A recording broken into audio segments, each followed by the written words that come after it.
institutions that can demonstrate beyond a shadow of a doubt that they can repay us, are we, in essence, creating the new redlining maps of the 21st century? And people were very concerned about that and took that very seriously. And I just wanted to share that in part because I feel like there's a moment where we're aware of our history. We're aware of the fact that there's racism built into the financial system, and and even though we know that, and even though we guard against it, and even though the Community Reinvestment Act requires banks to lend back into the communities where they take deposits, and that's north of $400 billion a year invested back into local communities because of CRA, we still have these inequities that are embedded in the system. And Diane's going to talk to us a little bit about the one that she has uncovered, and we're going to try to see if we can get to the bottom of it. So Diane, that was a long wind-up. I apologize. That was like, you give someone a microphone and they get a little crazy. So I'm going to stop talking now. I'm going to ask Diane to share with you. First of all, I'm going to take a page out of Rose Lee's book and ask you just to tell us your name and what work you do. Absolutely. Hi, everyone. I'm excited to be here. My name's Diane Manuel, and I am the Director of Foundation and Client Relationships at an asset manager called Adesina Social Capital. We're headquartered in San Francisco. What makes us unique is that we, through our products and solutions, we are a bridge between social justice and the financial markets. So we have what is normally termed an ESG fund, one of our products, and that fund is screened on 4 metrics: racial, gender, economic, and justice. It's a publicly traded fund. It's an ETF. What makes us super, super unique is that in addition to me, the outward facing person, and the folks that run our portfolio, we actually have staff that is involved in social justice work. They are in partner with activists, community organizations, and institutions, very prominent here in the United States across all different communities. And those institutions help us define the metrics for this publicly traded product. So instead of me sitting in my office in a nice part, which is my home, in a nice part of LA, determining what is a good metric for racial justice, let me think about that. The person who went to 12 years of Catholic school and then went to the University of Southern California, maybe I'm not the best person to come up with that metric. So instead, we engage our community groups, our activists, and work in solidarity with them to develop these metrics that become the screens for our product. So that's the big product we have. And Diane, give us a better sense of what are the changes you're really trying to sort of achieve through the fund? Sure. So our other product is a bond portfolio that we work in partnership with an organization called Activist. Some of you may know them. They're a Black-run research firm that does research on municipal bonds. And in both of these products, our goal in the public space, because so much of what we're talking about here is private, right? Private equity, people putting direct investment into a real estate venture or a housing venture or what have you. Our premise is that we, Americans, have to hold these public entities responsible because they are stakeholders in our communities just like we are. And that you shouldn't have to own shares in Amazon to have a stake in what Amazon does to your community. Right? They impact all of us. And, Amazon is not in our portfolio, but for a variety of reasons. But it doesn't mean that we let them off the hook, right? Yes, okay, you have good paying jobs. We're so excited. Thank you so much. But those need to be good paying jobs, right? You need to treat your employees well. You need to they need to be able to promote. They need to be able to take care of themselves well, just as we would expect with any other employer. And that's why it's so important to actually not just invest in the private space, but also to invest in the public space. And with our muni bond portfolio, which we're going to talk about, we are only investing in communities that are primarily Black and brown communities, primarily Black. And just our initial goal was just merely to support these communities in buying their bonds. And Dan, can you give us an example? What do those bonds fund? I mean, how you become an investor in those communities, and what are we paying for? Sure. So folks that don't know what muni bonds do, Kevin calls them the plumbing. I like that analogy. They are the foundation of everything we do. Municipal bonds pay for your electricity. They pay for your water. They pay for the pipes that bring the water to your house. They pay for K through 12. They pay for higher education. They are probably paying for your health system in your local community, or the lack of health system in your local community. They can also be nonprofits. I previously worked in philanthropy. I worked at the Getty Museum. If everyone's been to LA and been to the big museum on the Hill, that project was funded by municipal bonds, because nonprofits can also release municipal bonds. And they are basically bonds, they're contracts that the entity, whether it's a city or a school or a nonprofit, agrees to pay back the investor an X percent of income over the span of anywhere from 20, 30, 50 years. And then at the end of that time, the investor gets their principal back. So, okay, so it touches everything. It becomes the social fabric of all of our communities. How is it different in the places where you invest versus other places?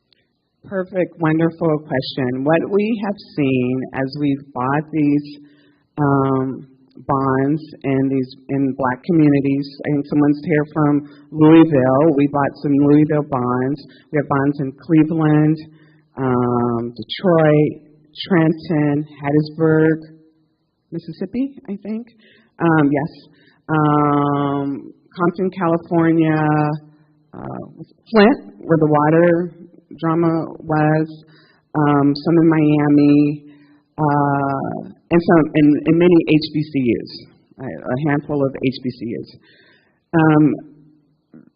What was your question? What do they do? So how is it different? Oh, how's it different?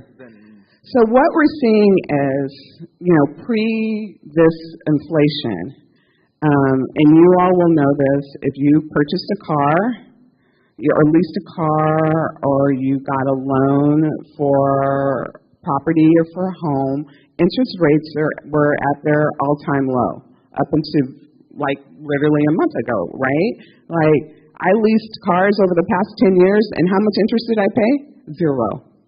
Right, Toyota wants to give me a new car? Peace out, I'm going to take it. I don't have to pay any interest. And so muni bonds generate income. And that's why wealthy people like to buy them, because they're not taxed. They're not taxed by the feds, they're not taxed by the state. So in the past 10 years, really since the last recession, interest rates have been low, and bond portfolios are paying anywhere from 1.5% to 2.5%. Very low in the history of muni bonds. The good thing was municipalities, and that's why you see so much construction, they could borrow at cheap rates. You're like, let's build this freeway, let's build this subway, let's build this school, because the cost of capital is low. We can do a lot more work with paying back an interest payment of 1.5% versus 2.5% or 3%. And then we buy these bonds just recently. We've just been doing this since December. These portfolios of bonds from black and brown communities, instead of having interest payments of maybe 1.5% to 3%, we're seeing portfolios that are paying from 2.5% to 5%. The point being that even in this space, the cost of capital for black communities is significantly higher than white communities. So that's a big difference. Double the. That's like I can get a car payment for $250 versus I can get a car payment for $450. Yeah. So I know we're running a little bit short on time. So I just want to what's next in this? I mean, we need to sort of shine a light on this, but how do we get to the bottom of this? How do we fix this? So my thought was, because I previously worked in philanthropy, and my first thought was convening. Like we need to get people together to talk about this. We need to have discussions because muni bonds don't appear out of the air, right? There's underwriters like Goldman and Morgan Stanley's. There's consultants. There's people that do the deals. There's people that buy the bonds and resell them. There's a zillion people, the middlemen, usually in the process. And then there's big financial firms like PIMCO and the BlackRocks and Franklin Templeton that buy huge buckets of these bonds. And so that's one issue. It's like, do you all know this is happening? That you are charging these communities more than you would other communities.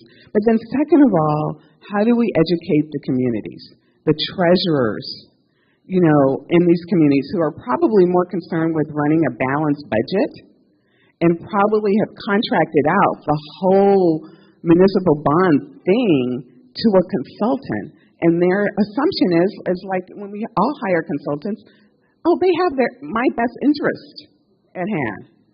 And maybe they don't. And because you've contracted out the whole kit and caboodle, as my mother would say, and you're not really monitoring it, and it's not your area of expertise, and it's not my area of expertise. Municipal bond space is a very small, tight space in the United States, not run by people that look like me. And that we've got to do this whole education, and I think there's work. It's no different than all the other work we do. Activists, getting people together, taking our power and making people act right, as also my mother would say. And like, you can't just charge us more because we're black. Like, stop that crap and just make it happen. But we've got to shine the light and do some research and understand what's going on. I'm looking at not a lot, $60 million in a portfolio, but all of these cities and municipalities and counties and schools, they're like, I need to get some sewers built. I need to put in some solar panels. I need to build some libraries. That's a $150 million project. That's a $250 million project. You know what? People want part of that project. So they'll listen. We just have to tell them to stop. And so my recommendation to you, to all of you, is get to know your treasurer, help that person understand, like, this is important. This impacts your communities. These communities that have not been built up, there's a reason for that. And muni bonds, they're like mortgages. Only, people don't default on them. The default rate on municipal bonds are less than 1%. You don't get the deal done unless you can pay it back. So stop acting stupid and charge us the right amount of money. I'm sorry. No. That's it. Dan, we're out of time, so I'm gonna give you the last word. But I just there's an old phrase that it's expensive to be poor, and I think the theme of this session is going to be a lot of people talking about the perceived risk and the penalty for that, and how we need to sort of chase that away. And I really appreciate you highlighting this issue for us. Do you have one last thing you want to just share with the audience? So yeah, two things is you're absolutely right. Thank you for saying about the risk, because I've had financial consultants ask me that. Well, how do you factor in the risk? Many bonds don't default. It's so rare. There is no risk. So stop talking about the risk. I'm not, the difference between Beverly Hills and Compton is nothing. There's not any less risk. There might be less money, but there's not any more risk. And the second thing is, a teacher in college told me, and I used to be a regular financial advisor, and I used to work with women and women of color a lot. So I'm going to say this. The best advice my professor told me was to read the Wall Street Journal. I didn't understand anything when I was 19 years old. I still don't understand two-thirds of it. But that is the foundation of what happens to money in the United States of America. And the more you know, the more power you have. Because I can get on a call with many bond professionals and not know 90% of what they're saying, but I can say, you're charging these folks more interest, and then that shuts them up. All right. Thanks, Diane. Thank you, everybody.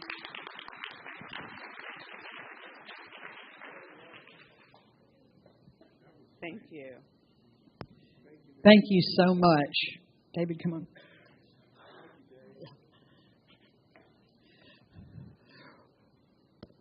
We're going to go now to a panel about solutions and how to get the capital that is in a community recognized, a new way of thinking about it. It's been alluded to a couple of times, and I'm going to invite Derek Peoples, who is going to interview Diamond and Patrick Dugan. Where are Diamond and Patrick Dugan? Derek, come on up to the stage. I see Patrick Dugan. Yeah.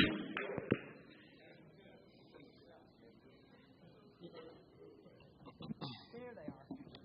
They have arrived.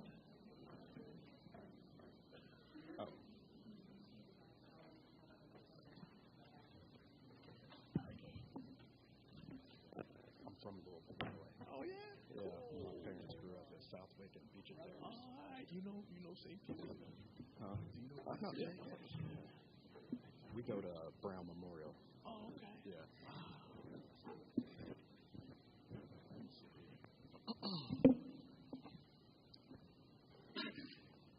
So, Kevin, welcome, everyone.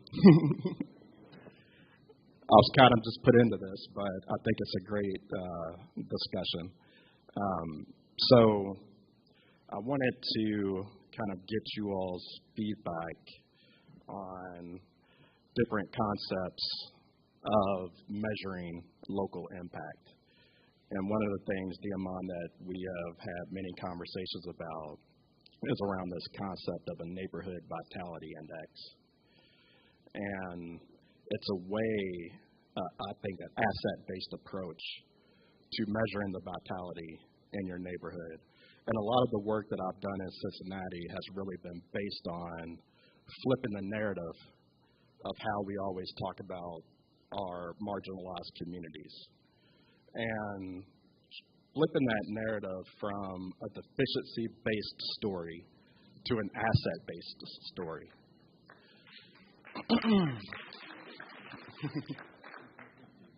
And one of the ways of tracking that is through this concept of a neighborhood vitality index, which I've learned a lot about, and I'm still kind of learning more.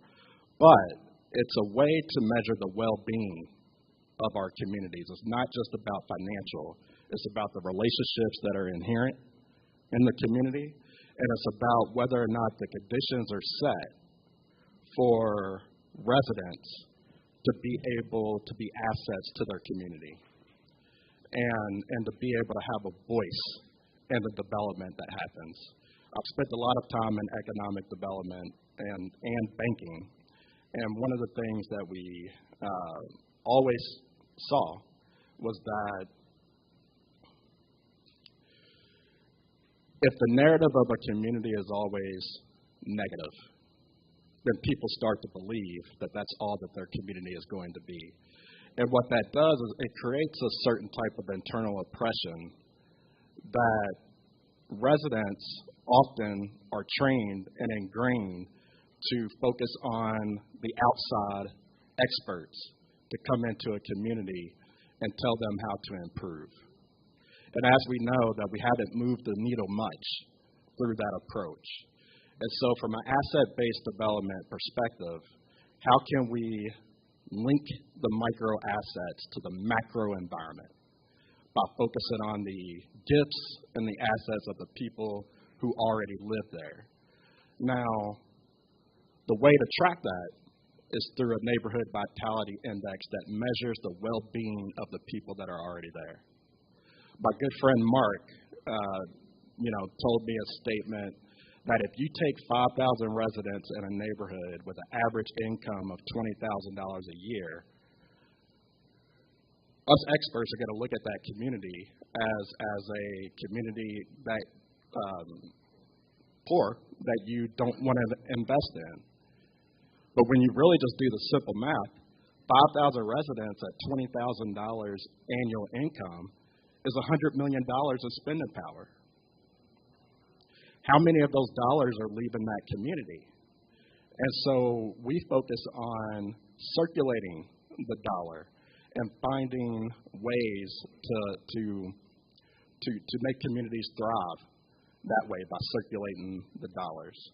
And the Neighborhood Vitality Index is just one measurement of doing that. But I would like to kind of turn it over to you all to see kind of what your thoughts are around that. Since I have the mic, you must have been listening in on our workshop. I did spy on it. Okay, because and we were kind of at least I was largely in tune with what we came up with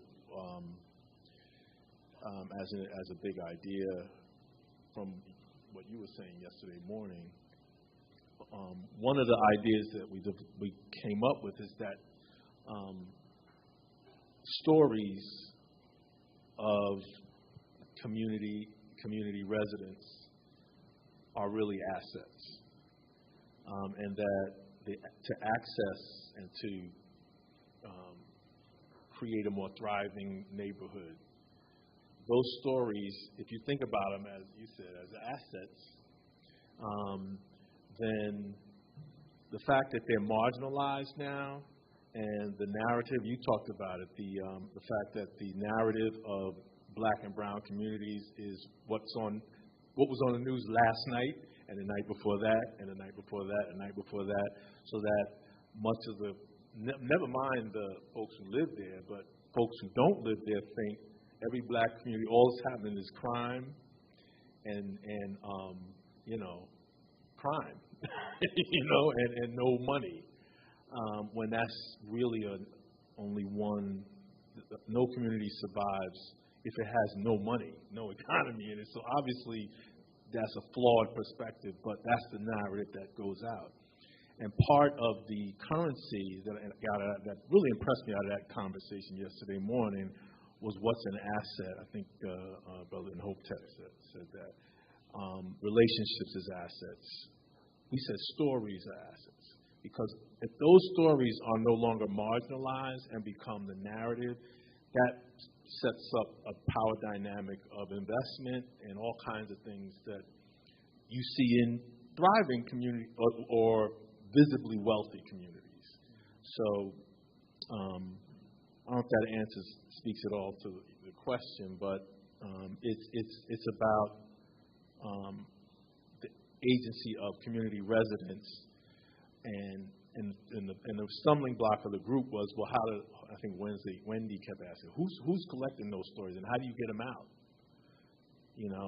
And that's the role that I think leaders in the community and others who are kind of connected to bigger, connected outside of the community can help do that. So just a thought.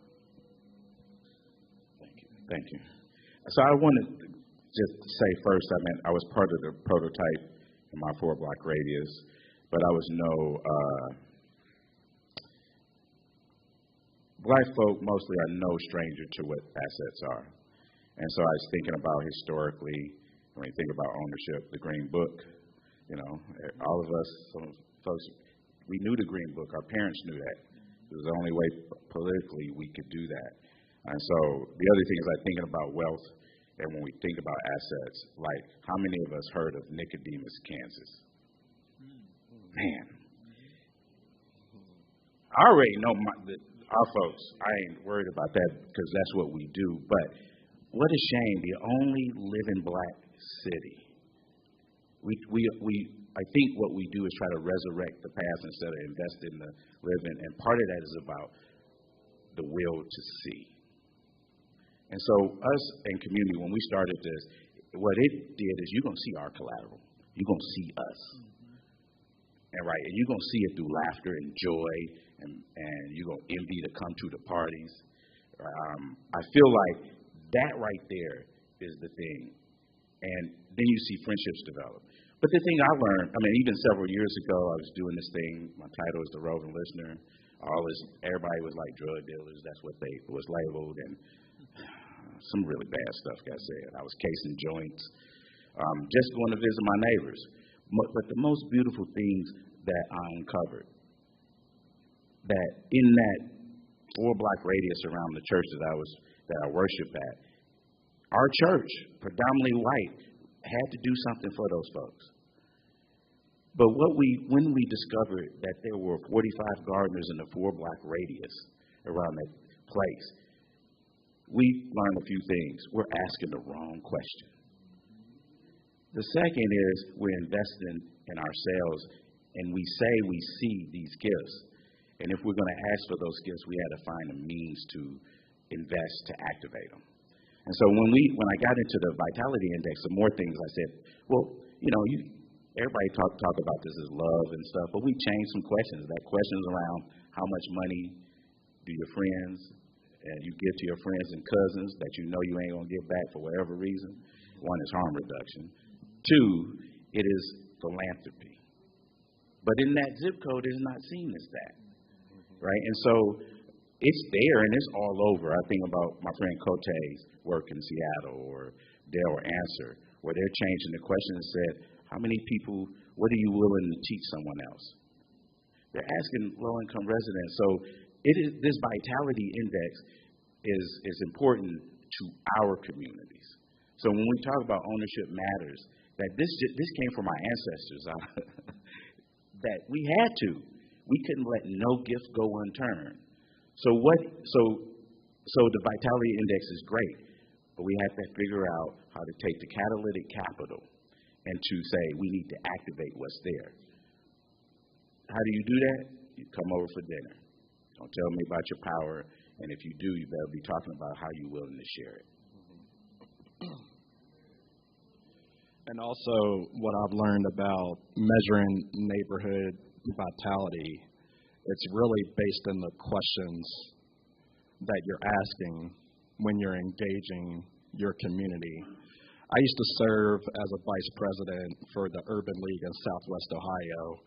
I was in charge of all of the youth programs. We had like 5 different programs. And one of our programs was capturing youth as they were coming out of the juvenile justice system. And generally, they come to the Urban League to get help, to get resources, wraparound services. And I was trained to sit across from that young person with a clipboard, with a worksheet that's filled with questions that are designed to tell me what's wrong with you. And when you think about that, and looking at it from a perspective of neighborhood vitality, and then looking at it from a place of assets, the one simple thing that I started doing is I started redesigning the questions. And when you have a young person sitting across from you, instead of asking them what don't they like about their community, instead of asking them what problems that they're currently facing that are only designed to tell me what services that I can provide to you, one way of flipping that around Instead of telling me what you don't like about your community, tell me 3 things that you do like about your community. Tell me who is in your circle of support. Somebody that would give you a few dollars that they know that they're not going to get back. And these are the type of relationships that we're talking about. But we're not used to that. We're used to going into a service or an organization that provides services, and we're used to talking and having a conversation that's designed for us to tell somebody else, a professional, an expert, what's wrong with me. And when you start to ask those asset-based questions, you get a different result and you begin to have a different conversation. One that's based on assets. Tell me 3 gifts that you have. What do you like doing with your hands? What do you like doing with your head? What 2 people are you going to bring alongside of you? And then you begin to identify the assets, and then you begin to place those resources to the assets that that young person has expressed to you. That's agency. And that creates a lot of independence. It also creates in the mind that I'm more than just a welfare check. And so finding out ways to measure those conversations will allow you to identify a different set of assets that often go overlooked. The point that I think you're making is how do we figure out how to bring catalytic capital to meet those gifts of the people that we're all here trying to help. I didn't have a question with that, but I would I would love to hear your response. Amen, well, I see that as the folks like yourselves and others in this room. That's our role. When you've been privileged with knowledge, you're privileged with exposure to systems, to people who have much more power over resources and access, then it's a responsibility to bring that to your community. That's just the way I feel. And to create that access or manage that access in a way that empowers, right? Because there are places that will go that folks we relate to won't ever get to. Not because anything wrong with them, it's just, whatever. There's all kinds of reasons, right? But I think it's important that those of us who are in communities but also have access outside of the community to resources and knowledge and information, mostly knowledge and information, have to be all about getting it out there in the right places and the right people so that, and it's not about because you don't have, we're going to get you what you need. It's about, okay, here's what you have. Your knowledge, information, your relationships, your 2 people you bring alongside with you, here's how you leverage that. And here's how it leads to investment. And that's something that people can figure out on their own eventually. But, if you've had the knowledge, why wait till people figure out, bring it and share it and come up and share ideas from places like this and other places. So I think that's what comes to mind. That assets and uncovering and helping people to realize one of the issues that we face in churches, and I've said this in many forums, is that even in our conversation about assets in transition and that we speak often, or sometimes I should say, as if the people in the church don't have agency. They need to do this and they need to do that. Why aren't they doing this? They actually do have agency, and it's the same process. How do you help church leaders and folks who care about churches understand the power they hold in the neighborhood economy, and the agency they have to bring about transformation without doing, you don't even need, and sometimes it's not that you need money, but you have the space, and there's ways you can use it in the community or offer it to the community that creates some other things happening. So I think it's that awakening to to your assets and connecting that with resources that can make new things happen. That's one of the things that comes to mind. I'd like to speak to the church folks. Like, one, change the question, just like you do with your neighbors. But also, I feel like this is not a question of church more than it is discipleship, right? And I'm a layperson, so I'm not. I've never been a church pastor. I know 2 scriptures. No, I know more. My mom would hit me when she said that. No. Well, don't tempt me. So I think when we need to do that in a way in all of our systems is to think about what brings us joy. What is that deeper meaning? And then how do we figure out how to put that to use in the ways for the common good? Technically, one of the things you have, if you're going to consider doing something like this, especially white organizations, but black ones too, that have organizations, before you even thought about the questions, you need to ask about 3 of them that are important. What are you willing to share? What power are you willing to give up? Because the technical thing, 80% of the budget that is initial in the startup is ran by the people who actually know it, meaning the black and brown, the poor folk. They're the aggregators. Because you ain't going to be able to go to Imhotep's house. You'll be hazed. I shouldn't have said that at that moment. I should have let the hazing go. But I had an example of that even as a black man going to my neighbors in the old bar, right? And they hazed us because we didn't have a connection point. We wasn't talking about what we were willing to share. There was no mutual delight. So the second is, what do you really want to see changed? Right? And then who are you willing to learn from? So that is some of the big pieces. So 80% of that budget goes right to that community. So you're paying residents to do this work. The other 20% goes to an aggregator. Someone that, one of the things that communities don't have a lot of time for is administrative burden, right? And white America put administrative burdens as a barrier to moving people's gifts. And so part of that is, so that's some technical pieces to this. So there's a lot of examination, right? And if you don't have a connect in the community, you can't do it. Because the information that is owned by the residents, right? So whenever it's being used, any money being flowed, it has to flow right directly to the source. But guess what? The return for that returns on everybody. I mean, practically for some folks that I know that are very conservative about money, it was like, what about taxes?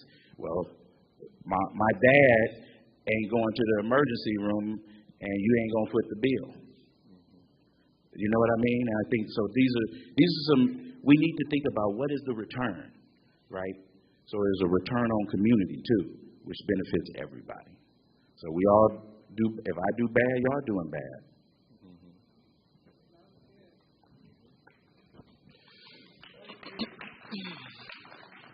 I think we only have a couple of minutes, but, there is a technical aspect to this. We were all brought here today to participate in these design labs, and not to disparage this conference or anything, but from a technical perspective, what we all see kind of on our tables and what we spent so much time on yesterday was coming up with a problem statement. And when you look at just the whole technicality of this and the story that I said about the youth and really being intentional about the questions that you're asking, this is an institutional thing too.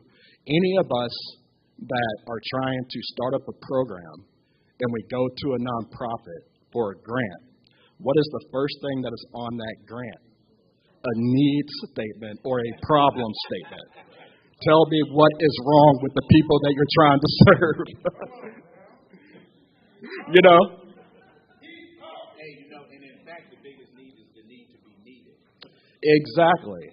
Now, from a tactical perspective, one of the things that nonprofits, all these financial institutions can do to change is put on their grant or their RFP, instead of giving me a problem statement, give me a possibilities statement.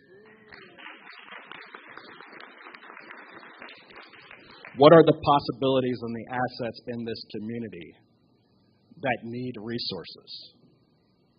Well, you ever go to a business, ever go to a bank for a business loan, and the bank says, I need your problem statement.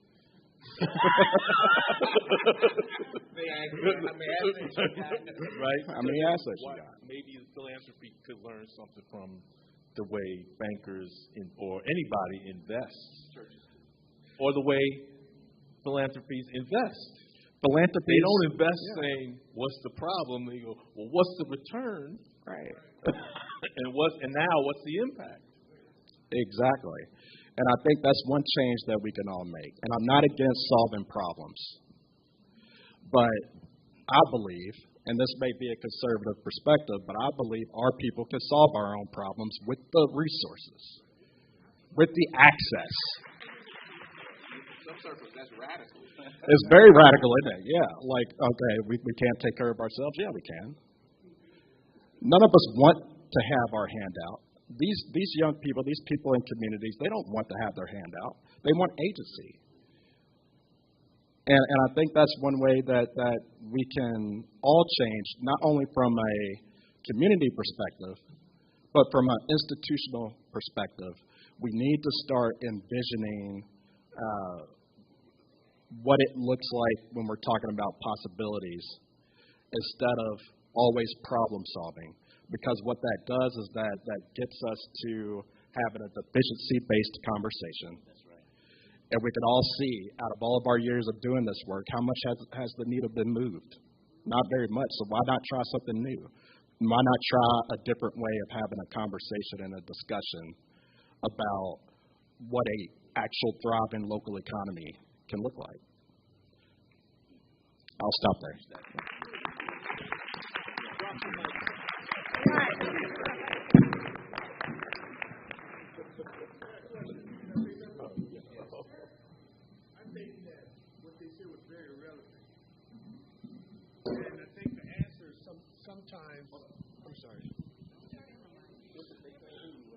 Don't put a mic in the preacher's hands. So what happens, change, we become, in all these parts, from the church perspective, the community perspective, and to the giver's perspective. They all have a set image of what they're seeking. And the common goal, the common thing here is the communication system of receiving. It has to be received in their format. It has to from the funder. It has to be received in the format of the community, and the same with the church. So what happens to bring that change? We almost have to be over communicators to facilitate to get what we want, to communicate it from two perspectives: the way they're looking to see it, and the way we're looking to give it. And so I think your conversation was just great, because we have to be effective communicators, and once we get in, maybe we can help them develop the change that you're just talking about. Good job.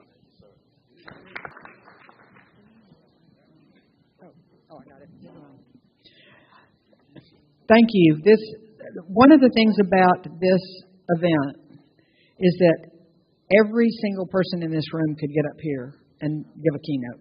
And the more people we get to hear from, the more we're going to learn. And we're not spending much time up here.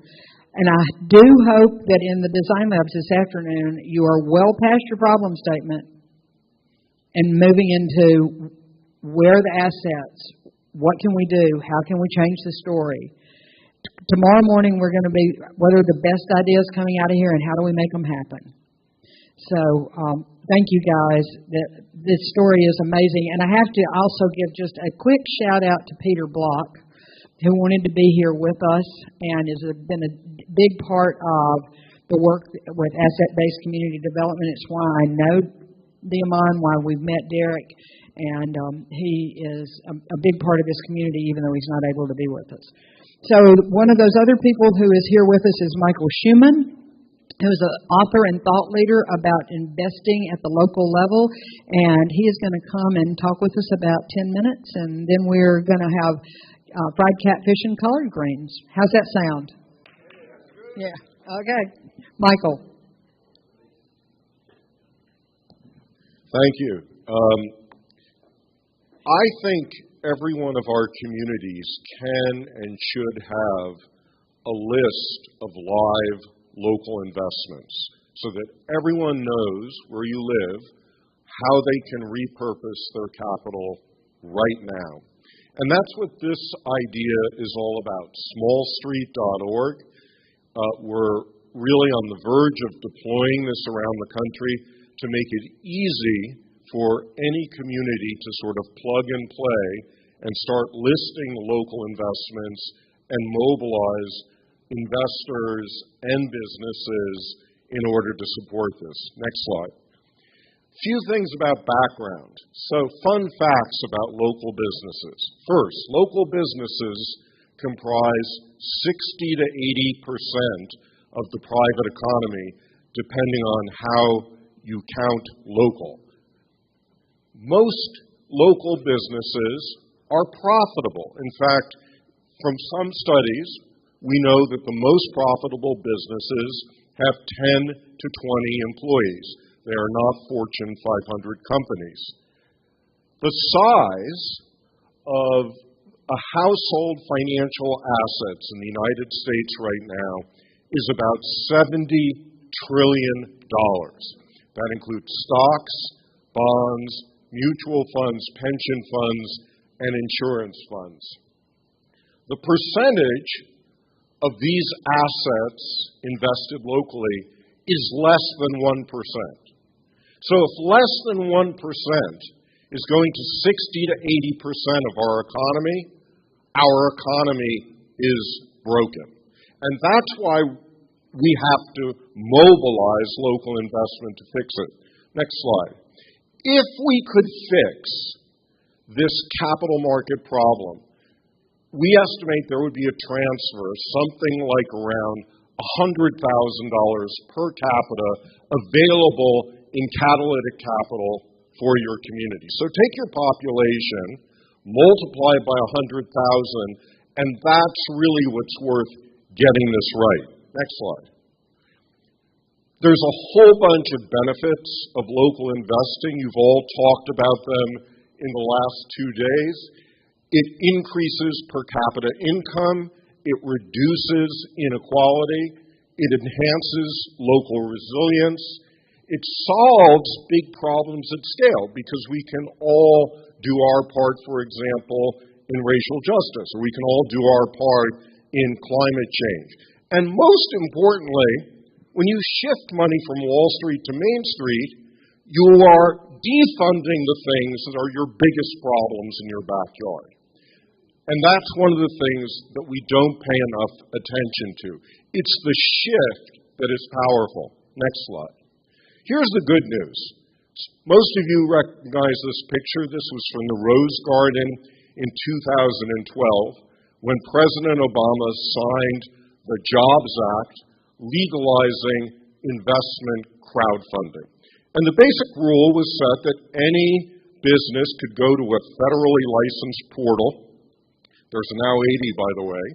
Go to a federally licensed portal, and then you could raise up to $1 million, and any investor could play independent of income, up to $2,200.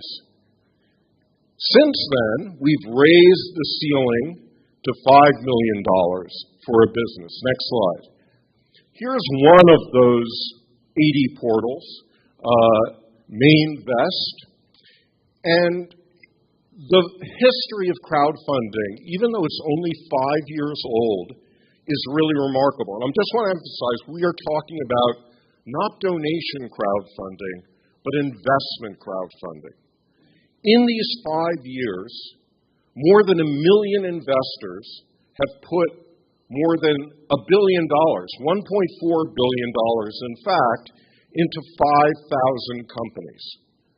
These companies have created 193,000 jobs. The typical raise by a successful crowdfunding company is now $344,000.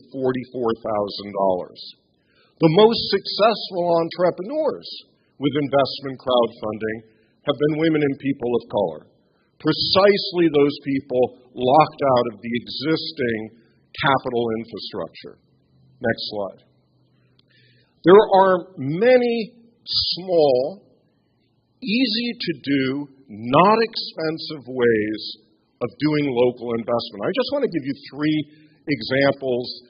Some of them are familiar, some of them may not be. One is, as a kind of precursor to investment crowdfunding, you might do pre-selling.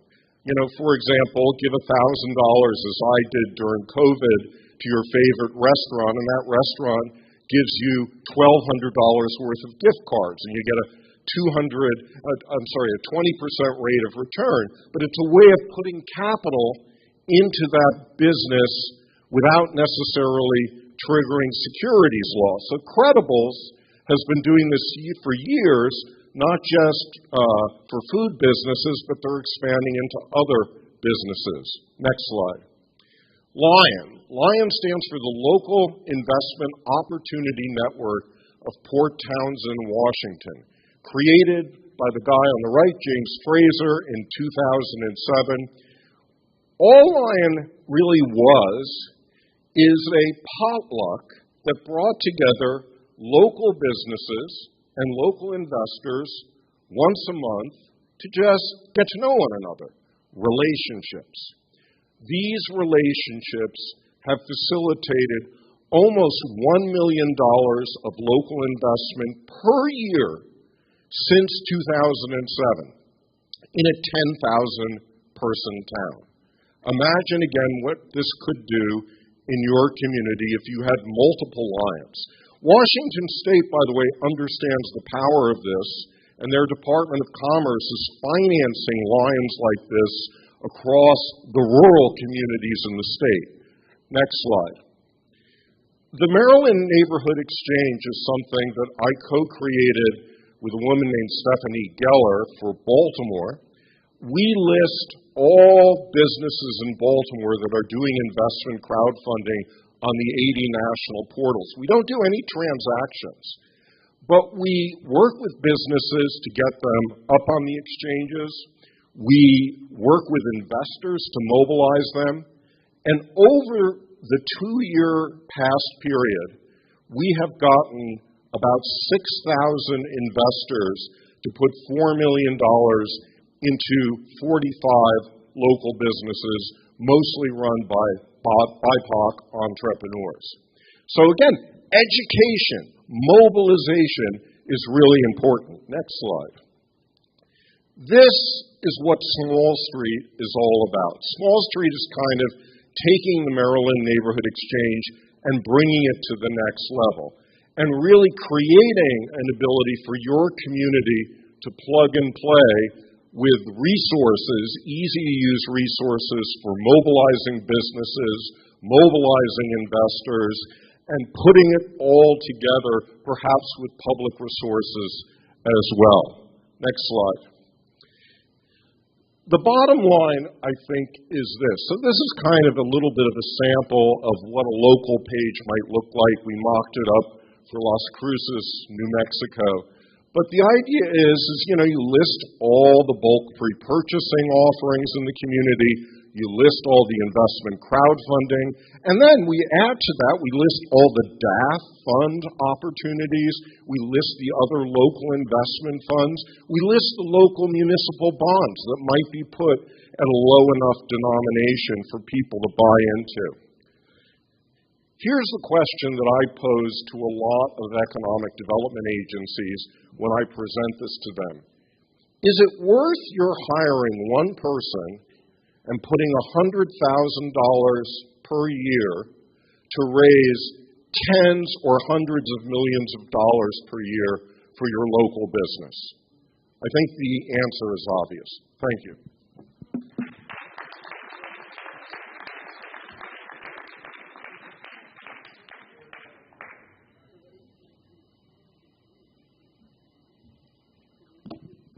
Are we ready for lunch? Yeah, oh, okay.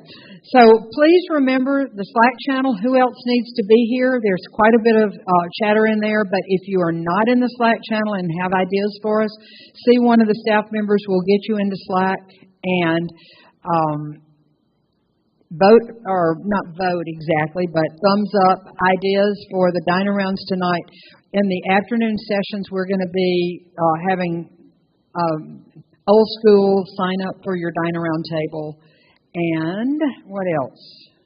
Oh, Group A is going to go to work right after lunch. We've been noticing that Group B, we're beginning to see those beautiful boards that were designed for us by Rooted Good with the river and where the finances are on one side of the river and what's available on the other side of the river. They're beginning to fill up. So Group A, when y'all start meeting, if you can fill those charts up and let us know who else needs to be here and how the capital's flowing, answering those questions, getting us to what are our two best ideas for each of these design labs for what we can do next. So lunch is served, and we will see you this afternoon. Yes, sir.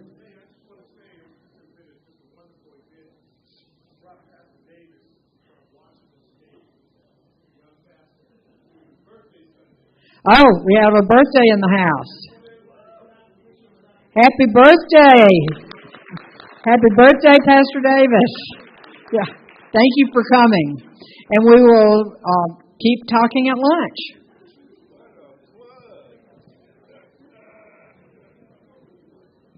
Thank you, Miss Pat, for lunch. We love you, Miss Pat. She's been feeding me since I was old enough to drink an adult beverage. She's been around.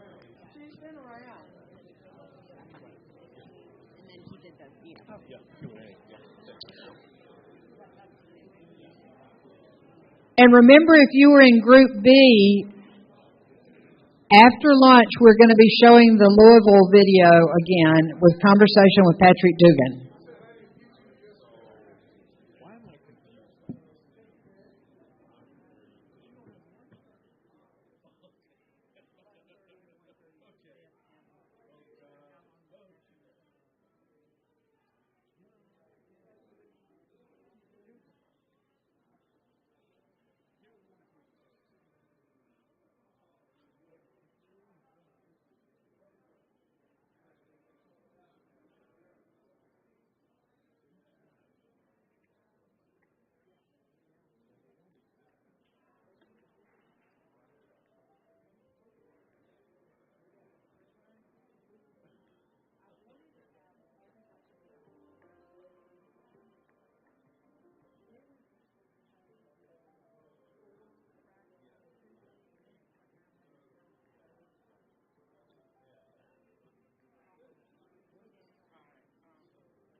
Show went mostly well.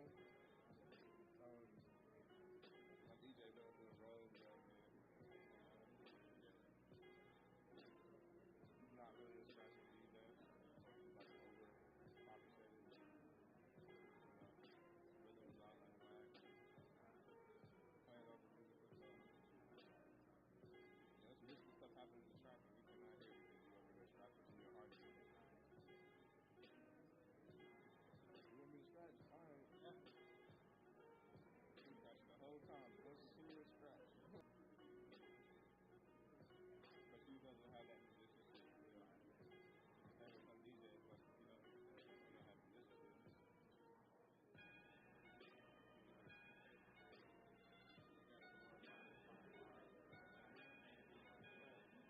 Right. Like he wasn't like. And the thing is interesting, like in transition, you would think as a DJ, you got to, I'm DJ. It's DJ. Good. And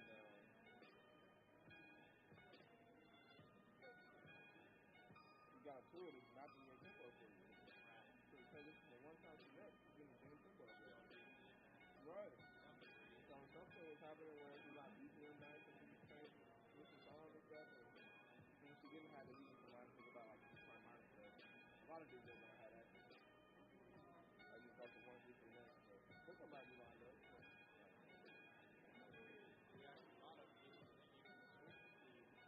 Yeah. Right. Right. Just love it.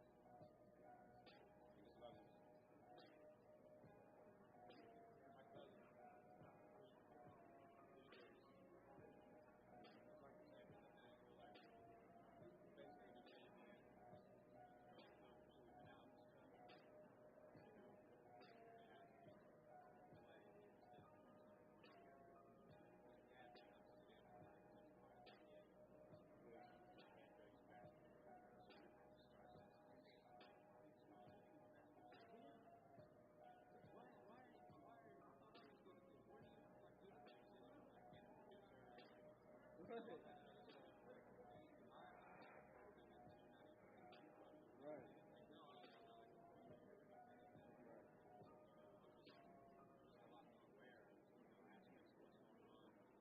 Just musical composition, like how it starts with that, too. I didn't even know any of this music in this catalog.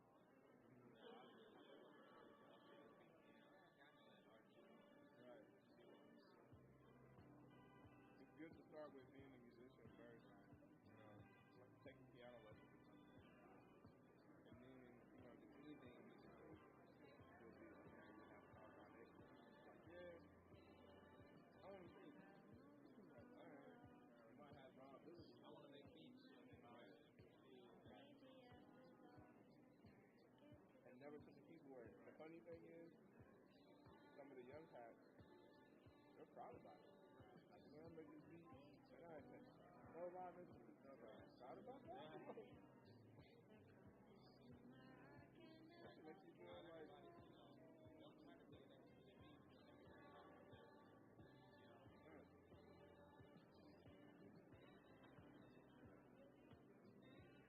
I love the garden, man. I would like to get into like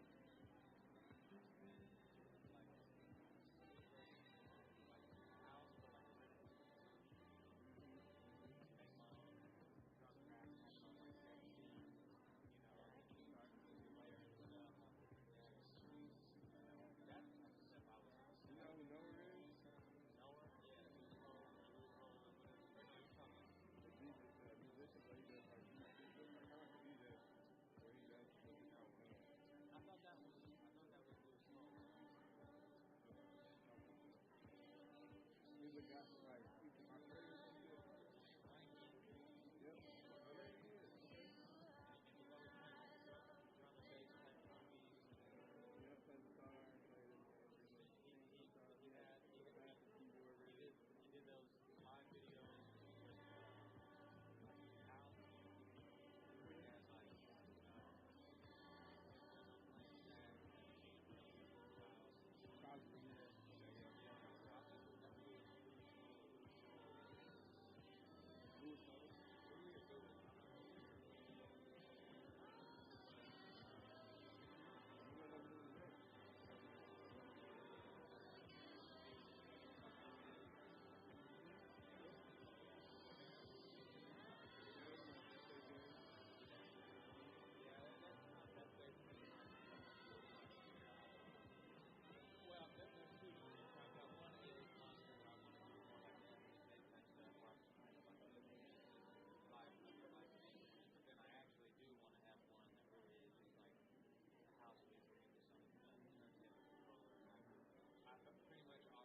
I know he does. But yeah, it's that whole vibe where he might have some films or whatever he's running the block. Like, it's up to you to do that now. Because the vibe, the person does it right. If you have so many things to the school, it's like, I got all these melodic lines, all these things predefined. It's basically like, what I want to do, I want to use that.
Have that here in the city. I wish we had more venues and stuff like that. And actually, like, that's what I want to do.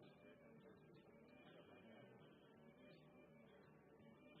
Music that people move to, or if you just want to buy, whatever it's just like.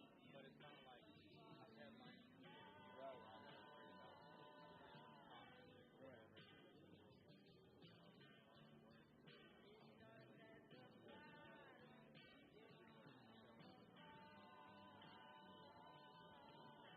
Book and they get into it and they do it, they're done, I don't want to be confused.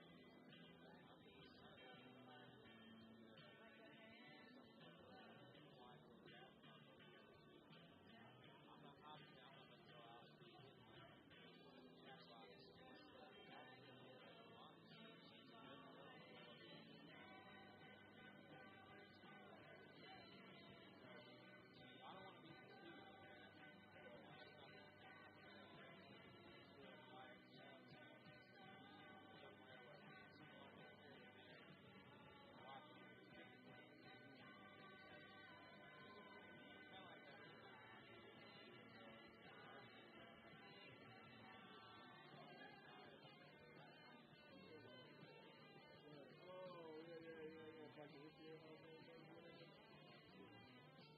man, we went to the archive. I was like, what? And I told you that actually a few times. Talking about, yeah, we call in the corner where Tyler was on this shit. Off to the side, nobody's really worried about it or getting paid or playing or letting us do whatever we want. Right. That's what I'm trying to right. Get into as well. And then my project was there with we're right now something. At some point, I would like to get to a step where we are featured, you know, but, you know, that's just not how we can do it. But I'm busy with running work and working a job and all that stuff. I don't want to have to play right. It's not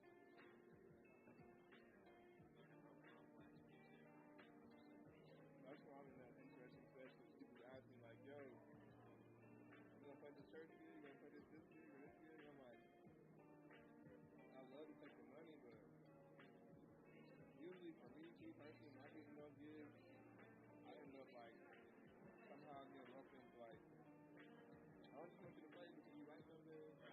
OPMD. I'm like, you know how to turn this? Oh, you know anything about internet? I'm like, oh god. I turned into all of that. Like, you know what I mean? So now I'm gonna get together a group. I want to do like a super group of maybe videos for testing and fun shit around the group.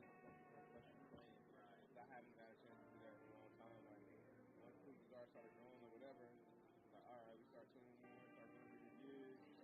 Then it's like, alright, you can manage it, you got a man stuff. Yeah,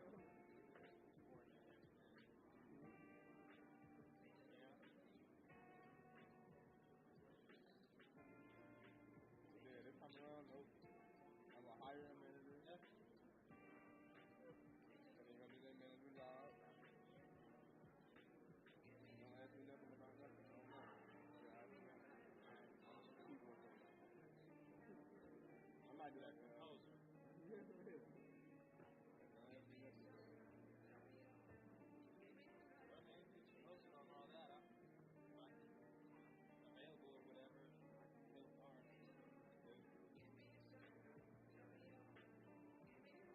I probably won't be able to start getting that stuff until like next year.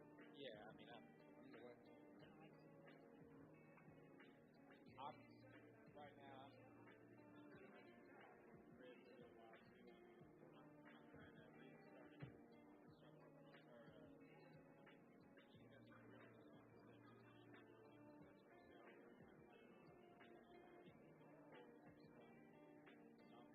or basically over the next few months, quality of that, try to figure out how to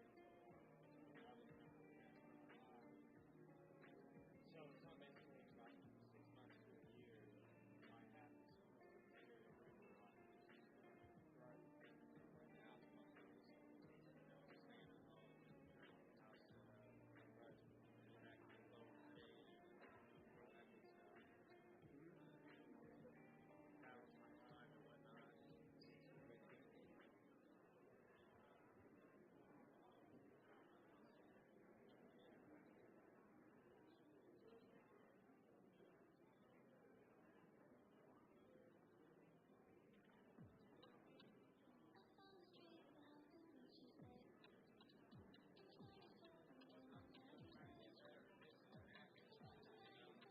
Like the last, right before I moved for like 2 months, I was starting to get pretty heavily like physically focused on that kind of stuff, and really trying to branch out and looking to stock plugins and researching like what techniques work good with what, compressors, but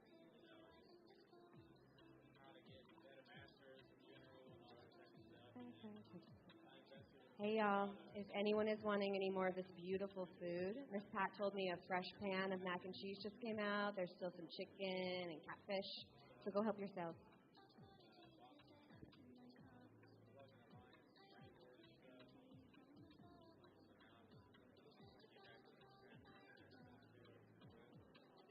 Feel you, man.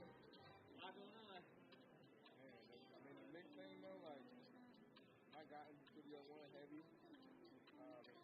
in 17.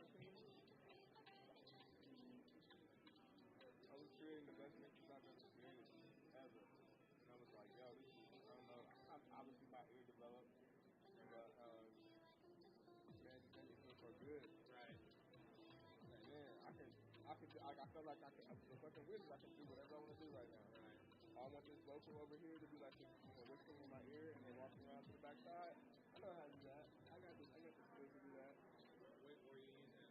External, like third-party VSTs? Yeah, I was using a mix of everything. Some wave stuff, some brainwork stuff, some of the UA, a lot of the UA stuff. See, I debated trying to get a UA, but man, it's so expensive.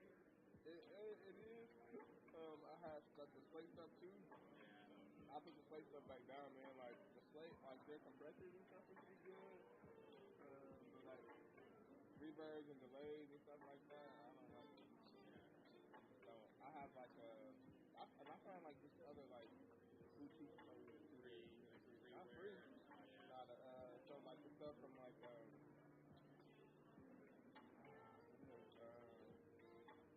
SP 2016 reverb by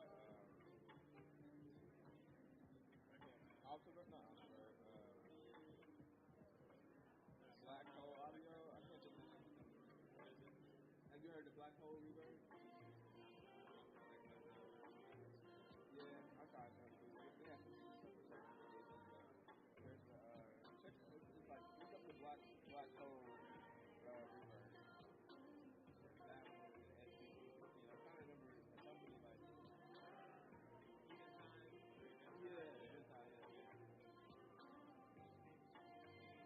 I got a few things from them and a couple other boutiques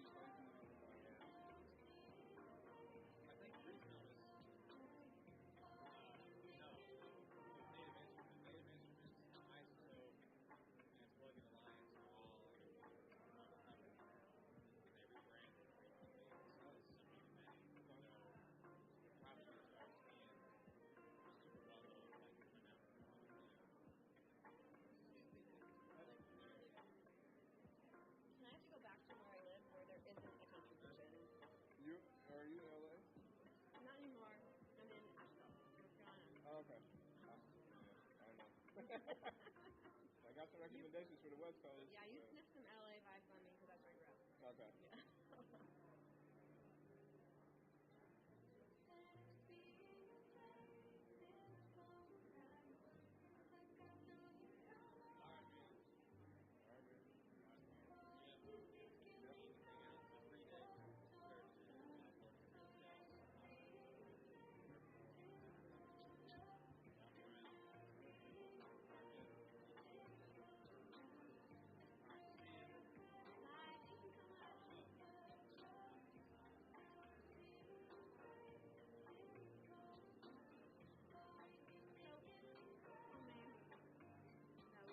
No, let's talk.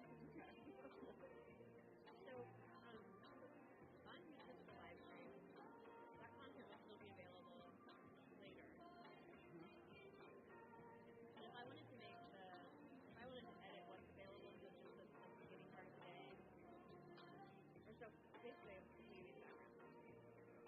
Patrick Dugan, who's the one who created the video, they're wanting to change the name, so he doesn't mind that we're live streaming it, but he's wanting maybe for it to not be available afterwards. So I'm wondering if I could edit only part of that. Yep. Yep, we can do that. We can, you can just cut the beginning part out. Now, I don't know if you can cut like a specific part out, like of the middle, if it's in the middle or something. I don't know if you can do that, but you can move the ends. Yeah, you can trim the ends. So, you want to tell me about the stuff you're interested in so I can make good connections for you? Yeah, definitely. A couple things. Church assets and I think it's church assets in motion or something. Assets in transition. Church assets in transition. Yeah. I've been looking at old churches and old school buildings in the city because I've been thinking about putting together this like a community center for the arts kind of thing. But it's a multifunctional thing too, a multifunctional space. So we have that available for the youth and programming for the youth, but also an artist co-op or turn classrooms into smaller apartments for artists so they have a work-to-live scenario. So they have some built-in investment in what's happening in the center. They come teach a class or whatever it is, but we also have a dedicated workspace and community spaces for them to do their projects and things like that, and also like have some space to do some small venues like things, etc. Hi. Sorry, I got called in 4 minutes. Okay. So I needed to come down at 12:30. So what's going on? Is it better? It's been the same. There's some times where it's okay for about a minute or two, and it drops again. So once we get done today, I'm going to strike some of this stuff and see if I can try some different cables and stuff like that. But because of the nature of it doing this, I don't think it's a hardware thing. Because hardware usually doesn't work where it does work. Yeah, but it's a very good thing. That you're streaming through our network, I will get alerts big time on my phone. So not only that, I called our internet provider, which is Who are you guys with? Comcast or Spectrum? No, we're not with Neither? either one. Okay, who you guys with? We're with iLight, which is they have a contract with AT&T. Okay. iLight is pretty much a provider that provides the educations like IU, Bloomington, all of us are part of the same consortium. So that's who we get our service through, but it's AT&T. Okay. Yeah, so I called them, they're monitoring. Design Lab groups in Group A should be starting to meet now. So about half of you should not be in this room. About half of you should be down the hall in your design lab. Not should, of course. Might want to be. Half of you might want to be. Yeah, it didn't work. So with that, I'm gonna turn it off just in case it's somewhere.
Okay.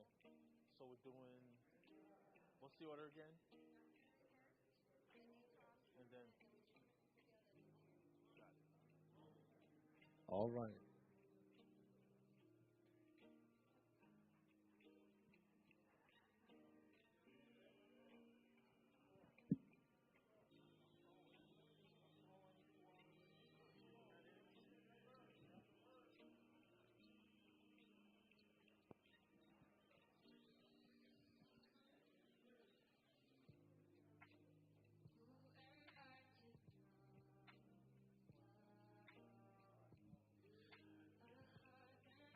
Good afternoon, everybody. After lunch like that, we're going to sleep, right? And you know, one of the best places to sleep is in the movies. So, we're going to. For those of you who haven't seen, we're showing a second showing of It Takes a Village. So, here we go. Louisville is a place known for celebration, pride, and historic sites, but not exempt from social economic challenges. However, darkness can somehow make a way for light, beauty, and courageous leadership to arise.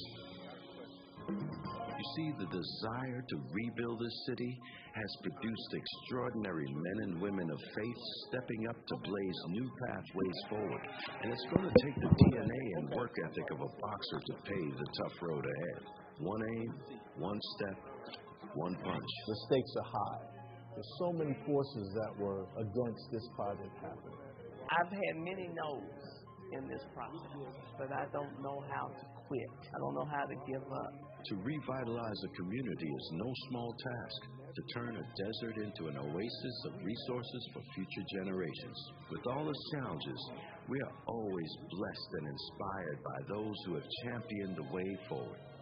What does it take to revitalize a community? It takes a village.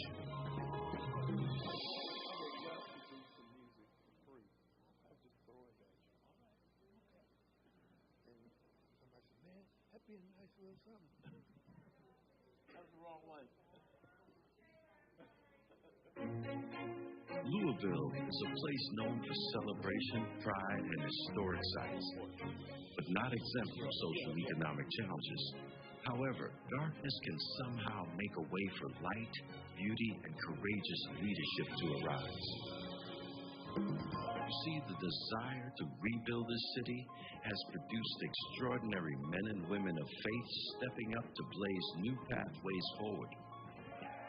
And it's going to take the DNA and work ethic of a boxer to pave the tough road ahead. One aim, one step, one punch. The stakes are high. There's so many forces that were against this project happening. I've had many no's in this process, but I don't know how to quit. I don't know how to give up. To revitalize a community is no small task. To turn a desert into an oasis for future generations. With all its challenges, we are always blessed and inspired by those who have championed the way forward. What does it take to revitalize a community? It takes a village.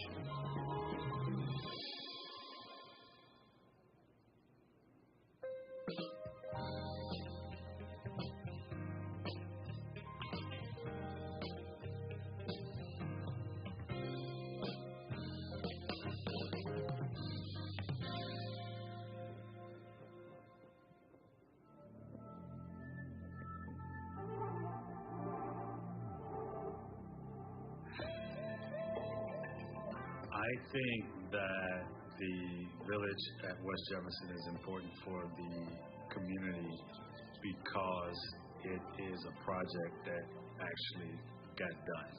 It takes a village to build a community. It's about a common goal so that everyone achieves. My definition of success shouldn't be placed on another family or on you. Everybody should choose their own definition of success, and it all starts with, what is your dream? What is your desire? What is your hope? And so it's projects like this, the Village at West Jefferson, where you have a vision and put together a project that was supposed to never happen because it was just too hard. As Aretha Franklin would say, this is the house that Dr. Ferguson built. What it is a lesson in how to stand for something when you get a million no's, a million problems, and a million you can't do. So if you walk away with nothing else, walk away with this. What are you standing for? I am here by the grace of God, but I also found my way in Beecher Terrace because my mother was a school teacher, and school teachers, even today, but back then definitely had multiple jobs. I spent many days, because I was the youngest, with my great aunt. She lived in Beecher Terrace. I spent most of my time in Beecher Terrace. So in 2006, I passed a sign, and it said, St. Peter's Evangelical Church, a UCC church. And for some reason, I said at that point, that's where God is going to send me. I did not know that for sure, but I just felt it in my spirit that that's where I was going to come back to. The first mission that we began with was AA. And it was because we are a block away from the Healing Place, which is the largest recovery facility in the United States. And many of those men were starting to come to the church once they knew that it was open. But they also asked at that point if they could start an AA group meeting. And I was excited about that because my father was an alcoholic. And many years I had tried to get him to seek support and help, but he would not. And so for me, this was an opportunity. And then the next thing we moved to was a partnership with Dare to Care / Feed America. And that's because we were getting people coming to the church asking if they could help us with food, and we couldn't keep up. As a result of that, we are now distributing roughly 200,000 pounds of food annually to over 14,000 people. But as soon as we did that, people started coming through the door. But not only did they come through the door for food, then they started to come for worship. Our hope is in God.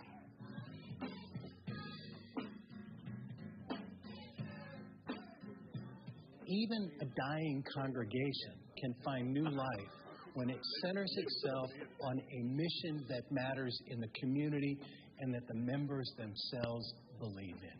The community needed to know that this church was available to them. They needed the resources that this church had, but they also needed a place where they could come and build community.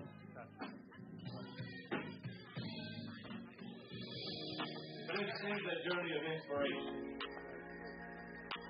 This community has been neglected with investment and development, and there have been so many projects that were in the pipeline, but none of them were completed. And so when you have all these plans over so many years and you put them out, the community is hopeful that things would happen. When you look at Louisville, Kentucky, physically, the landscape, and when you look at economics, it's not equitable citywide, which means in the east part of our city, it has had substantial investment, a lot of industry, a lot of job creation, housing built. And then when you go to the western part of our city, it's the opposite. You may hear it called the 9th Street Divide, that literally divides the west end from the east end. So this project is one of the first of its kind in almost 2 decades. So the Village at West Jefferson is part of a wave of investment, but this project is all commercial, so that's why it's special to the city. So at the core of the village of West Jefferson is a dream. It is the American dream. It is God's dream.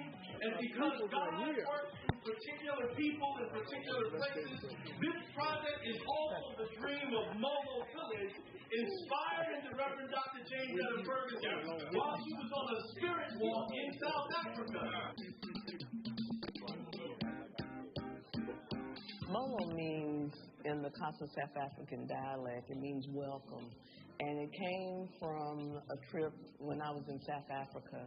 I was there for a mission trip on HIV and AIDS, and I went to a young woman's home. And when I walked in, she grabbed me and she said, "Molo, Mama, Molo." And what I found out later was that meant welcome home. And that is something that we wanted to make sure that people who come to Molo Village, that they felt that connection, that this is God's house and they're always welcome to come home no matter what journey they have found themselves on, that they know that this is a place that they can come back to and learn how to prosper and to feel that connection with community. The church building and loan fund has just been an absolute blessing to St. Peter's. In 2013, we started to have some environmental challenges in our church. I didn't know what else to do, and so I prepared an application and sent it to the church building and loan fund. And I think the request was like $1 million. And, we had not because we asked not. And I knew that we could not afford to pay $1 million, but we needed some help. And Reverend Dugan contacted me after he reviewed the application, after he stopped laughing at me. He said, "James Etta, you know you can't pay back $1 million." And he says, "But I do have a program that I think will benefit the church." And he says, a brand new program, it's called Partners in Vision. And it's where a church has bricks and mortar but doesn't have the financial sustainability to do ministry and mission. Well, it's two things that attracted us to take on the project here in Louisville. Number one was James Etta Ferguson, an amazing leader. The team around her, the folks at the church, has such a sense of purpose and enthusiasm about service. The second thing was, here's this church that's 5 minutes from downtown in one of the most challenged neighborhoods in the country. And they own a whole city block. When we came and visited with James Etta for the first time, it was clear that there was potential here in the real estate and in the people that were taking care of the community through St. Peter's UCC. In Patrick's vision, this was going to be an opportunity to showcase this program and possibility to not only other urban churches in the United Church of Christ, but in other mainline denominations as well. Several emotions come to mind as I think about this project. One is that so many people are grateful to see something happen in their communities, a community they've lived in, struggled in, had family memories for generations, some of them, and to know that all throughout this long process, these folks are hanging in and looking forward to something new. It's a powerful thing to see the gratitude. The village at West Jefferson has transformed this community by being a beacon of hope here in the community. It's a tangible space that shows the people in the community that there can be change, that there can be forward progression. I think most importantly, it shows the community that we can be involved and have a voice in that change and in that progression. It's awesome. It's just been awesome. This place has been wonderful. When I moved here, Beecher Terrace, we didn't have a daycare. We didn't have no banks. This was an empty building, an empty lot. It's brought a lot of things to help the families in this neighborhood. The village of West Jefferson is critical for this community because I was shocked when I came back home from the Air Force in 2011 how far I had to drive to get a Starbucks. And then I realized how far I have to drive to get any service. If I don't want McDonald's or Kentucky Fried Chicken, I must leave my community. And that's not right. This village is important because it's a line in the sand.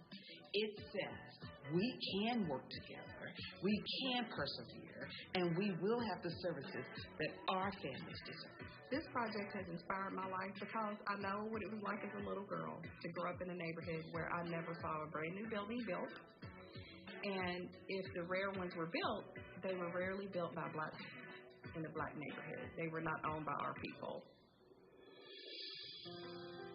Literally, this is a desert place. To have the village of West Jefferson bringing hope to a people that have been neglected for over 50 years, then it truly is an oasis for this community right in the middle of that desert.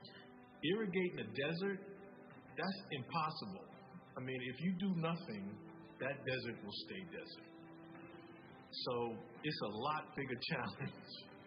And I so much see that in what St. Peter's and Molo Village has done for this community. It took a leader like Pastor Jay, and it took a church like St. Peter's to cultivate that life. The first challenge is always to have a good vision. And once you have a good vision, then you have to be able to convince those that that vision is possible, and not only just possible, but probable. And in order to do that, you have to have a case statement. And so one of the things that we did first is to create that case statement with Pastor Jay. What we knew was that we owned the city block. What we determined was we needed to build a office building / retail facility. And so that is what shaped what the village eventually became. But we knew what we needed, we knew what the community needed, but now we needed investors. Doing regular fundraising like banquets and concerts and fashion shows are not the kind of fundraising that we need to do to finance these types of projects. The one thing that was different in our struggle with that was that the community itself, the civic leaders, the mayors, and whoever else was not on board with the project yet because of the funding. And so once we brought the full weight of the funders to the project, then everybody else was on board. When I heard her story, I knew that Norton Healthcare had to be involved. It is our job as an institution to eliminate disparities in healthcare. And when you cross 9th Street, it is clear that things look different from an investment standpoint. So I grew up in Lexington, Kentucky, and the neighborhood I grew up was very similar to the West End of Louisville. As a little girl, I grew up in a neighborhood where a lot of vacant properties, not a lot of businesses and services in my neighborhood. The housing was in poor condition, so I know what it's like to grow up and to live in those conditions and know the challenges. So when I moved here to Louisville, I saw the same thing as an adult. One of the things that was strong in my neighborhood was the black church. Within the walls of that church were services for my family, but most importantly, there were strong black women in this church. The vision of James Setta to get all of these moving pieces together is just remarkable. God has said that we were going to build this building. Through this entire process, it strengthened my faith, but it also helped me to understand that there are others out there that are willing to help you and help you to live into that vision. And that's what I found with the Church Building Loan Fund and AIM. They encouraged and supported even when I had doubt. And so they were able to encourage me through that process. I think it was a combination of knowing they're ready here. They're ready for something. Pastor Ferguson's ready, and the Church Building and Loan Fund was ready. So it made sense to do that. Also, I think because there was housing, the idea of complementing that with a social services hub was appealing. It really is an inspiring testament to what we can do and how we can build together to support black businesses, black entrepreneurs, collective power, and ultimately transform an area that had been so vibrant. This is a game changer. For me, this was a vision. This was something completely outside of my psyche. I didn't know that it was going to happen until the pieces started to fall into place.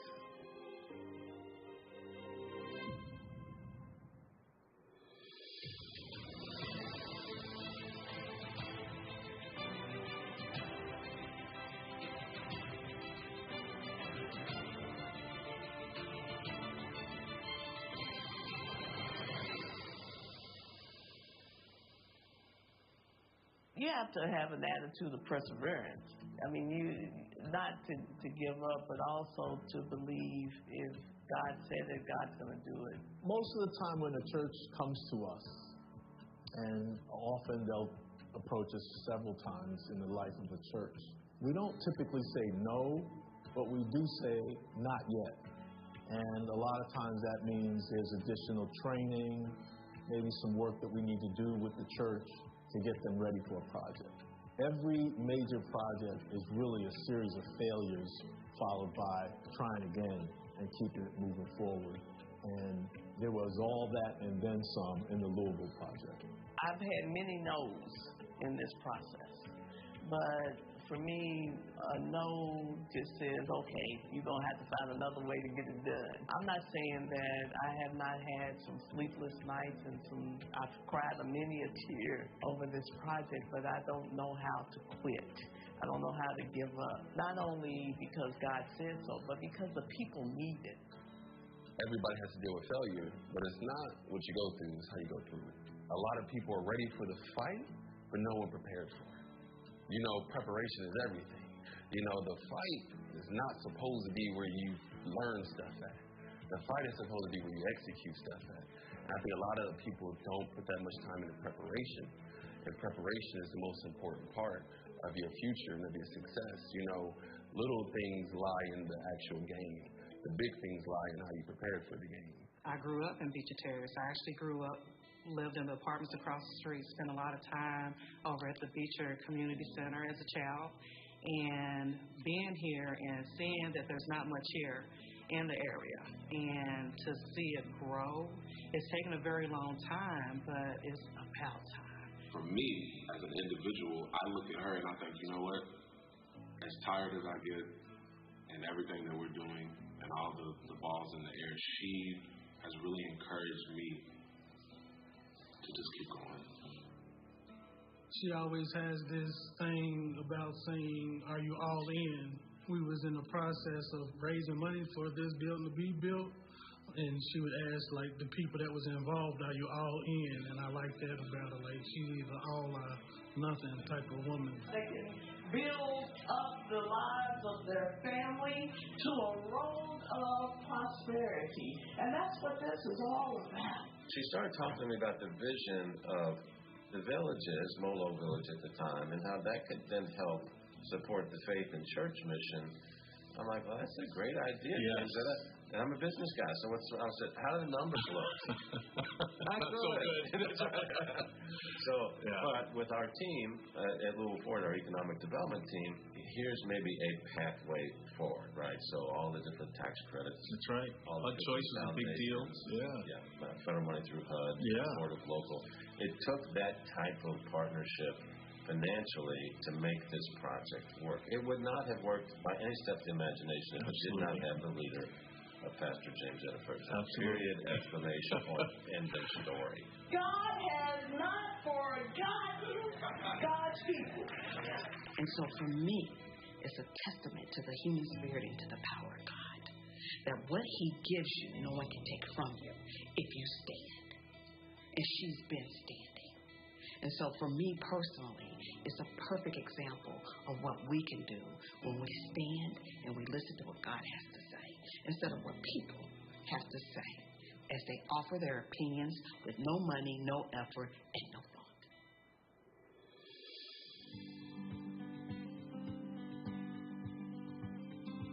Welcome home. Welcome people home into this community so that they can begin to rebuild their lives. When I walk in the building, I feel the presence of love and God. everybody can have a dream or whatever, a vision or something, but to actually see it through, that's powerful. I consider myself a risk taker. To do something like this when I had no knowledge, that was a big risk. And so I would encourage anyone who wants to grow their ministry and grow their participation in the community to be willing to step out on the edge. I mean, after all, that's what Jesus did. This project, in comparison to our other projects, is perhaps the most impactful, but also probably in the history of the fund, and we're almost 170 years old, where a small investment was able to transform an entire community, and not just the investment, but the fact that it attracted investment from the philanthropic community, from government. This is a unique project in all the stakeholders and its impact. One of our jobs as a bank is to be a bridge between people who have money and need it to be put to work and people who need money to go out and do great things. Any project like this can be challenging. There's no question. There's a complicated capital stack. There's a variety of public entities that need to be involved. But this project, for me, is a model and one that I would love to see replicated throughout the country. It's really in line with what we're encouraging our congregations to do with ministry, and that's use the space that's unutilized that they have in some way to help the community.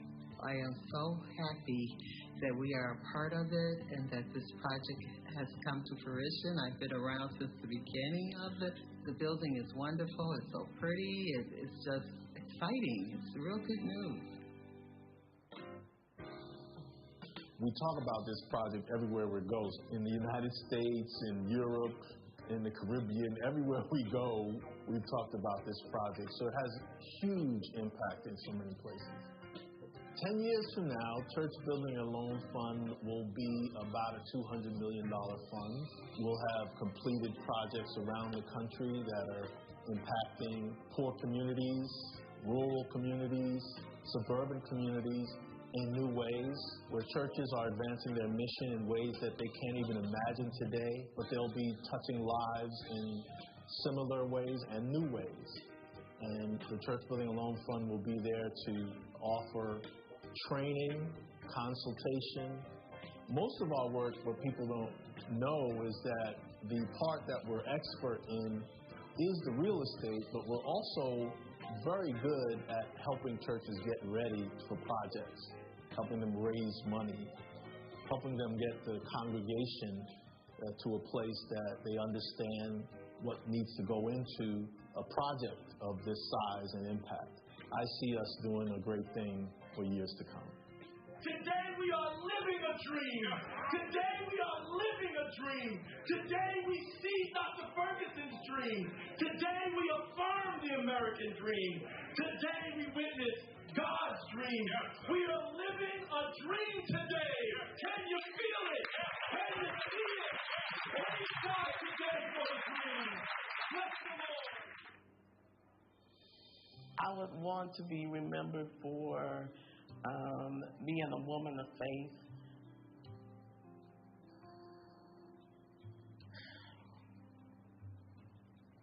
Being a servant leader, doing what's right, being a servant of God first,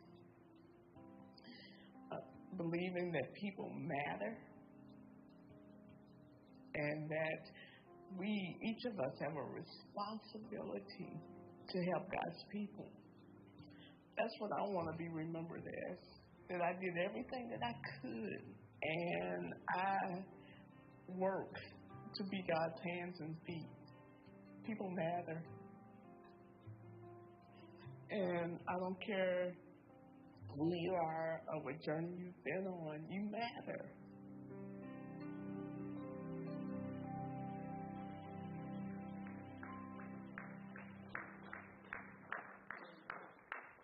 So they say it ain't nothing worth growing on the Russell side of town, because somewhere between poverty and lack of hope we were lost, but today we are found. You ain't heard the news?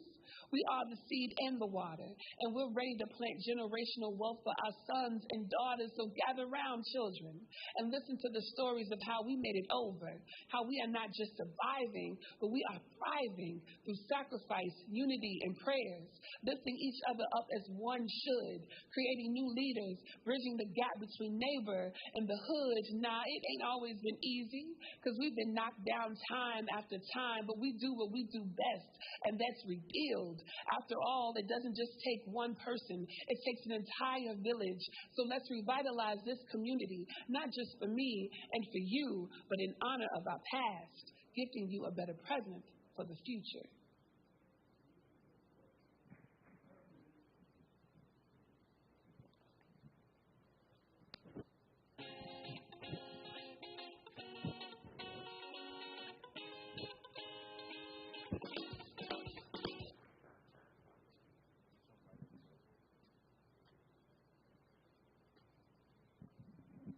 This is a very short piece, and I'll explain it after you see it.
Yeah.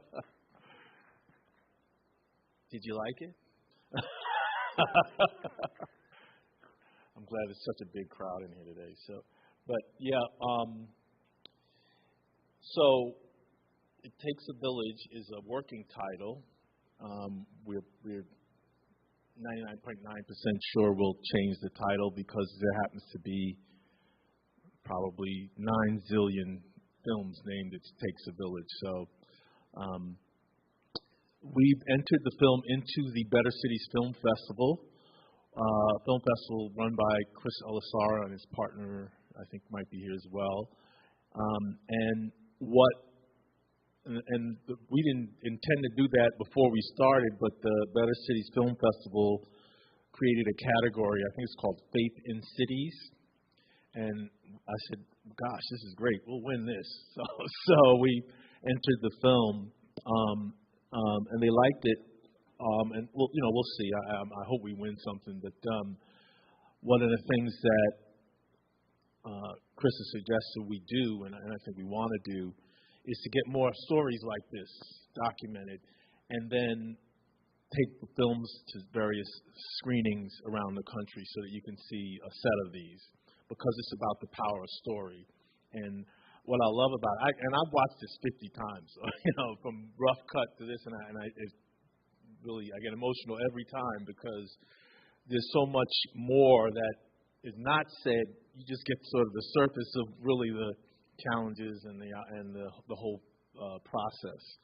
And obviously the goal is that there's probably 5,000 West Jeffersons in the United States, probably more.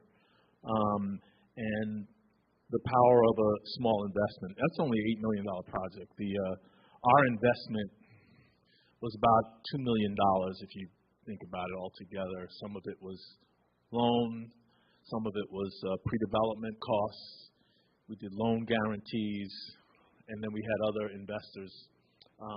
But the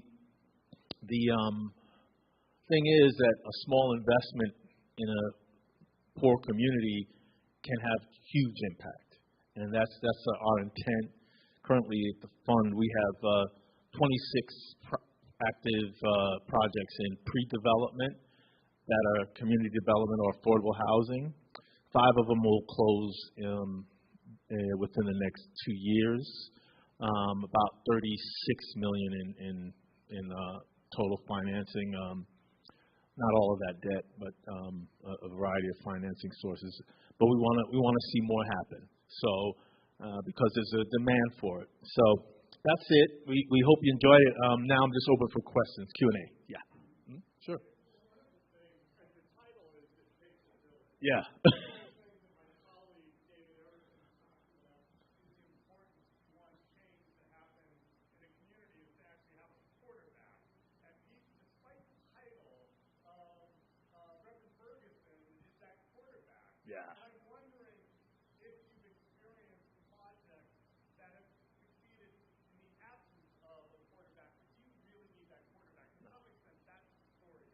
So you're honing in on our secret sauce. I always tell people the real estate part, and I say this tongue in cheek, it's the easy part, and it's technical. You can hire people to do the real estate part, literally anybody who is in the field and good at it. The hard part is the capacity and leadership of the church, and the readiness of the congregation. And this is where, and I've shared this, if you had a conversation with me, you've heard me say this. This is now our competitive advantage, as a lot of players are jumping into this space now. And they understand the real estate, they understand the opportunity. Then they go meet with a trustee board. And they go, oh my God, these people are crazy. They'll never do anything. How do they make decisions? They don't know what they're doing. But it's culture. But what we assess, we don't chase after churches. They come to us, and that's because we do a lot of stuff like this and training and things like that. And in the process, in this program, Partners in Vision, we kind of are feeling each other out. Are we mission aligned? Are they ready? Can I really spend, this project is long, it took 8 years from the first time I met to completed construction during the pandemic, so last year. Do I want to spend 8 years with these people? Literally, I mean, we ask ourselves these questions. So you need that quarterback. Now, there are churches we work with that don't have all the capacity. And so then we adjust how much we do. So if you're not a quarterback, maybe at least you're a good, tight end. And we'll be the quarterback. You know what I mean? So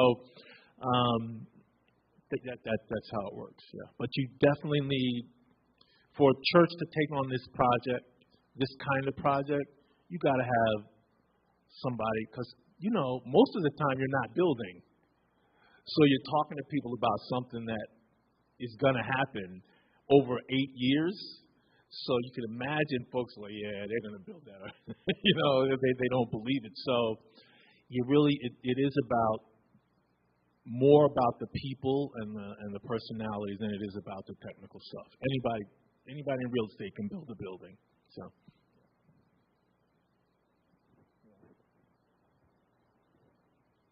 Any other questions? Yeah. You could ask a question. Go ahead.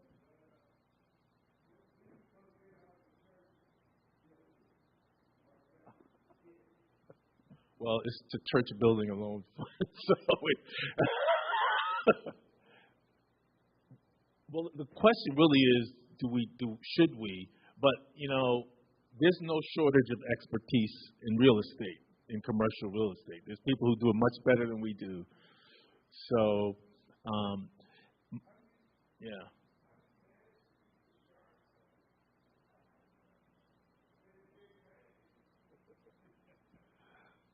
So that's another good question, actually. There's no sharks swimming to develop stuff in the West Jefferson of the world.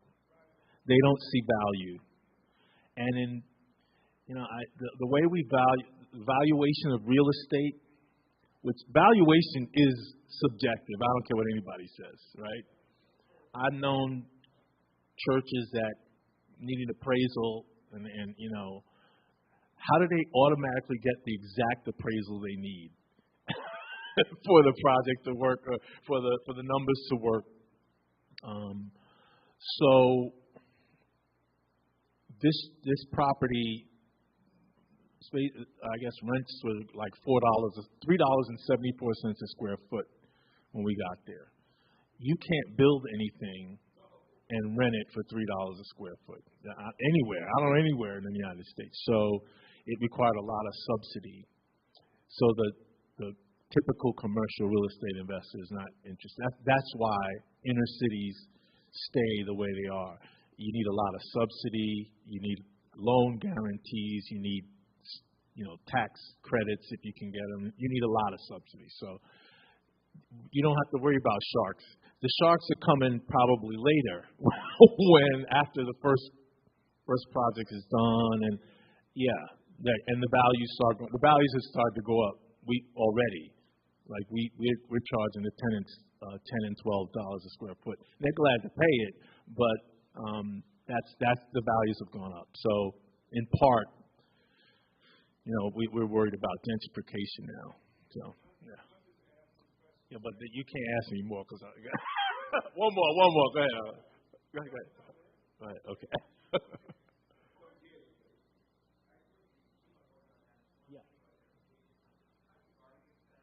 Yeah. So you don't. It's a crazy thing, right? The problem is the values are low. You want the values to go up because that means the community's prospering, but then the people can't afford to live there is the cycle, right? So a couple of things we looked at. One, we partnered about 3 years in. We the fund invested in a group called Justine Peterson in St. Louis. They're the largest small business lender supposedly in the country. And they do credit repair stuff. So we invested some money in, $1 million in Justine Peterson, and we said, look, we love what you're doing. That was as an investment, but we want you to set up a program in Louisville to help the residents of the HUD Choice. It was HUD apartments, public housing, to build their credit scores so that when the new projects was built, they'd qualify. They'd be able to afford, because some of the units are single family housing and some are rentals, single family owned housing. So that helped, I don't know, maybe 50 families or so. It kind of didn't work the way we wanted it to, but we got about 2 years in, and then we decided it wasn't going to work. The St. Peter's didn't have the staff to support it. But that got about 50 families in.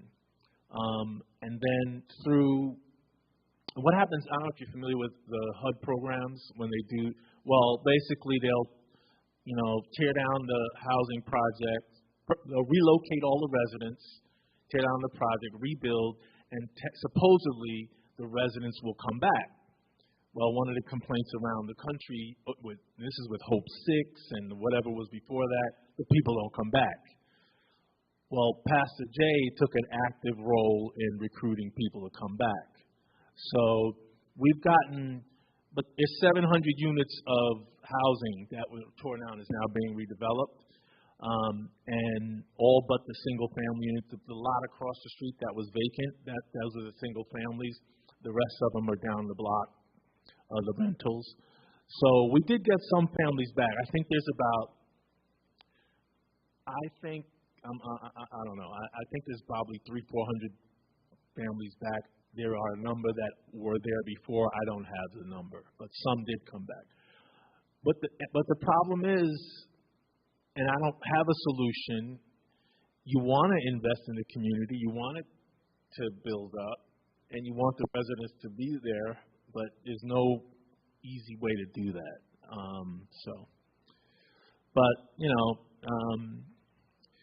The good news is that a lot of families who live in that area didn't live in the affordable housing or the public housing, so now they have a credit union. That credit union, Park Credit Union, they closed the branch in the downtown to open this one. This is now their highest performing branch. Okay. So now they have banking. The daycare center, now you have 75 daycare slots there.